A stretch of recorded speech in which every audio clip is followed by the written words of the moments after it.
Let's discuss the economic rights of the woman in Islam. Islam gave women the economic rights 1400 years ago, 1300 years before the Western world.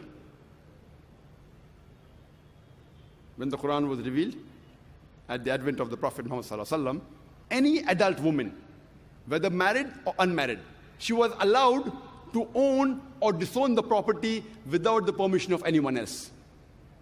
If we read history, the first time the Westerners gave right for a married woman to own or disown the property without the permission of the husband was in 1870s, under the Special Married Women Property Act. And this Special Women's Marriage Property Act was further revised in 1882 and 1897. Imagine, Islam gave rights to the woman to own or disown 1300 years before the Western world.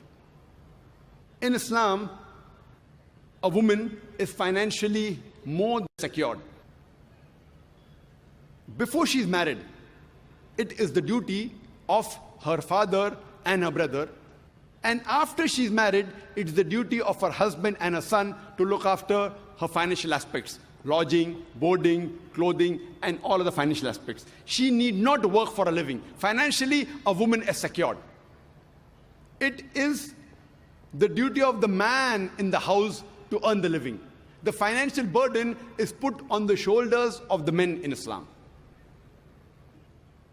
But if both the ends don't meet, and the woman wants to work, she can work as long as it is within the purview of the Islamic Sharia. She maintains the hijab, and she follows the Quran and Sahih Hadith, because there's no verse in the Quran which prohibits a woman to work as long as it is not against the Quran and the Sahih Hadith. There are many professions which are prohibited for the woman. Those professions which exhibit the body, for example, modeling, acting, dancing, all these professions, they are haram for the woman. It's prohibited. Furthermore, there are many professions which are prohibited for the women as well as the men. For example, working in alcoholic bars, working in gambling den, doing dishonest business, cheating, bribing, all these are prohibited for both men and women. There are many professions which are noble, and we want the woman to do. There are some professions which if the women want both the ends to meet, they can do. For example, they can do cooking at home, pottery, weaving, knitting. They can work in places which have got segregation of sexes, where the modesty is protected, where the hijab is maintained. They can take up noble professions such as teaching. They can become nurses and doctors.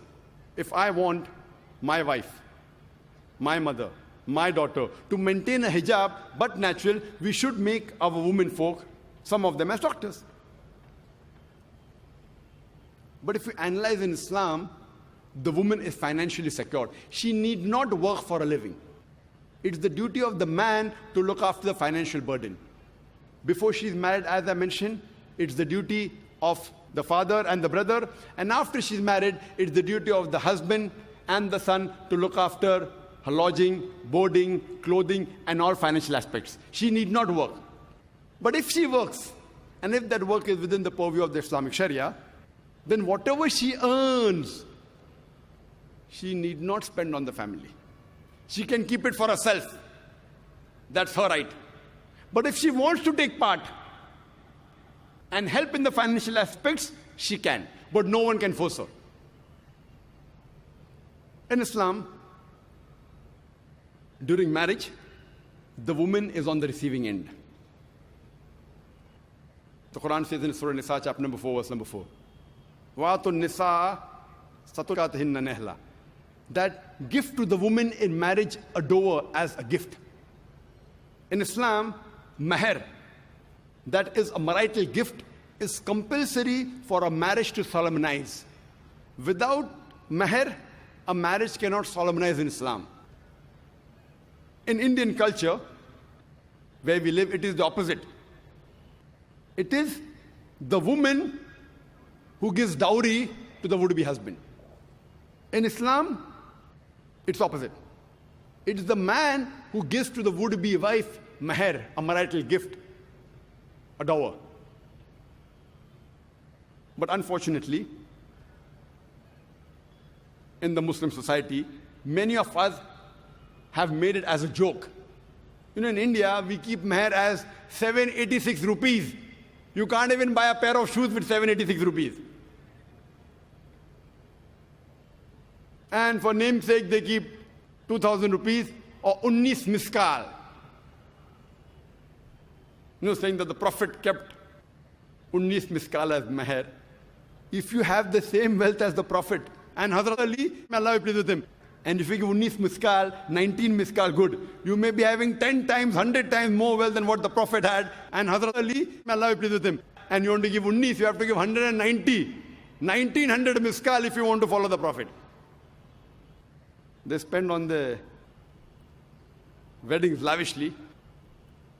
They may keep the nikah in the mosque for namesake, but a walima on a big ground, spending lakhs of rupees, millions of rupees, and they want to keep a mahr as 786. They want to make a mockery of Islam. The Indian culture, unfortunately, some of the Muslims, they are being influenced by the Indian culture. You know, in Indian culture, it is the woman that gives the dowry to the would-be husband. And you know, depending upon the market, if you want to marry a graduate, you may have to give 5 lakh rupees, 500,000 rupees. If you want to marry an engineer, you have to give 10 lakh rupees, 1 million rupees. If you have to marry a doctor, you may have to give 50 lakh rupees, 5 million rupees, as though herds and cattle are being sold in the marketplaces. In Islam, to demand dowry from the would-be wife is haram. It is prohibited. Demanding directly or indirectly, both prohibited. You can't tell the parents of the would-be bride that my son, he likes to travel in a Mercedes car. Giving an indication, I want a Mercedes car for dowry. You know, my son, he likes to live in a 3-bedroom apartment. Giving an indication that you want a 3-bedroom apartment for dowry. Demanding dowry directly or indirectly is prohibited in Islam. If willingly, if the parents of the girl, the bride, want to give some gift to the daughter, there's no problem. But you cannot force or cannot ask or request directly or indirectly. It is prohibited in Islam. So if you analyze in Islam, the women, they are on the receiving end during marriage. And furthermore, irrespective, the woman may be very rich. The wife may be very rich or she may be poor. Irrespective whether the husband is rich or poor, it is yet the duty of the husband to look after the food, clothing, lodging, and on financial aspects of the wife. He cannot say, okay, my wife is rich, I'm poor, yet it is his duty. Furthermore, just in case, if divorce takes place, or if a woman gets widowed, she gets maintenance for the iddah period, for the waiting period. And if she's pregnant, it extends till she gives delivery of the child, till she gives birth of the child. And if the child is born, she even gets financial support till the child grows up. Furthermore, in Islam, a woman even inherits. In many religions, the woman is not allowed to inherit. She does not have any share in the property left behind by her family members. But in Islam, the woman inherits. There are on many occasions where non-Muslims, they object and they say, fine, in Islam women do inherit, but why do they inherit half? Trying to say that Islam subjugates the woman. But if you analyze the logic behind it, you'll understand the wisdom of Allah subhanahu wa ta'ala, of our Creator, Almighty God. As I mentioned a few minutes earlier, in Islam, it is the man who bears the financial burden. Before woman is married, it is the father and the brother. After she's married, it is the husband and the son who looks after her lodging, boarding, clothing, and all financial aspects. If you read the Quran, the inheritance is given in several places. In Surah Baqarah, chapter number 2, verse number 180. In Surah Baqarah, chapter number 2, verse number 240. In Surah Nisa, chapter number 4, verse number 79. In Surah Nisa, chapter number 4, verse number 19. In Surah Nisa, chapter number 4, verse number 33. In Surah Ma'idah, chapter number 5, verse number 106 to 108. In several places. But the most specific share division is given in Surah Nisa, chapter number 4, verse number 11 and 12. Where it says that Allah subhanahu wa ta'ala has ordained that in what you leave your wealth for your children, the sons get double the share of the daughters. If only daughters, 2 or more, they share into third. If only one, she gets half. The verse continues. In what you leave for your parents, each get 1/6 if you have children. The mother gets 1/3 if there are no children. And the verse continues. In what your wives leave for you, you get half if there are no children. You get 1/4 if there are children. What you leave for your wives, they get 1/4 if there are no children. They get 1/8 if you have children.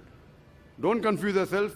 Go back home, open the Quran, Surah Nisa, chapter 4, verse number 11 and 12. Easy. I do agree that most of the times the women inherit half the amount what the men inherit. But there are occasions when they inherit equal. For example, 1/6 both for the parents, for mother and father, if they have children. But if they don't have children, mother gets 1/3. That means double than that of the father. But I do agree with you, as a whole, most of the times, the woman inherit half. Son gets double than that of the daughter. Husband gets double than that of the wife, most of the time. What is the logic behind it? The logic is, as I mentioned, since man is the person who takes the financial burden, and suppose there's a person who dies, and after giving the shares of the other people, if $150,000 or 150,000 rupees is balanced for the children, after giving the shares of the other relatives, if $150,000, 150,000 rupees is balanced, and that man has got one daughter and one son, the son will get $100,000 or 100,000 rupees, and the daughter will get $50,000 or 50,000 rupees. People will say injustice. Why did the daughter get half? But the logic behind it is, the man has the financial burden.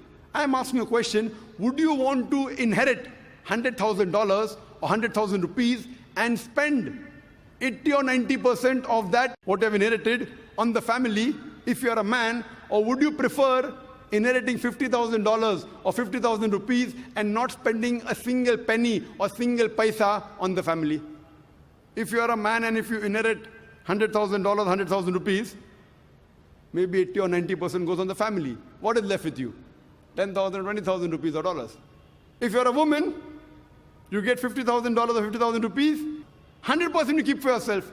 So would you prefer inheriting 100,000 and keeping only 10, 20,000 with you, or would you prefer inheriting 50,000 and keeping everything with you?